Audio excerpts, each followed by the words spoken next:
To politics now. The race for governor of New York has been one of the more colorful contests in recent memory, in large part because of the language employed by the Republican candidate.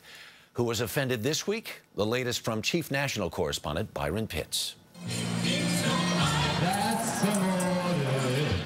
Monday, during New York City's annual Columbus Day parade, a political brawl broke out.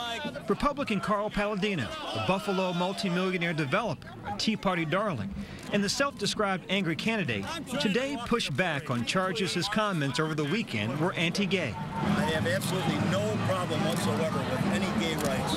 Only one, no marriage. Paladino spoke to a group of Orthodox Jewish leaders Sunday. He criticized Democratic candidate Andrew Cuomo for marching in a gay pride parade with his teenage daughters, suggesting it set a bad example for children. And I don't want them to be brainwashed into thinking that homosexuality is an equally valid or successful option. It isn't. Those attitudes kill.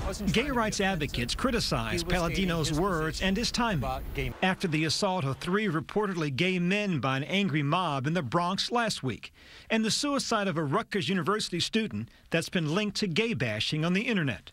It perpetuates a stereotype that it's okay for bullies to commit violence against these kids because they aren't equal. With Paladino trailing by double digits in the polls, political analysts see it differently. This is both Paladino being Paladino and a desperate candidate doing what he has to. Why? Well, when you're ahead, you don't take risk. That's the Cuomo strategy. But when you're behind, like Paladino, you have to risk in order to get into the game. As for Cuomo, I think the comments that Mr. Paladino made were reckless.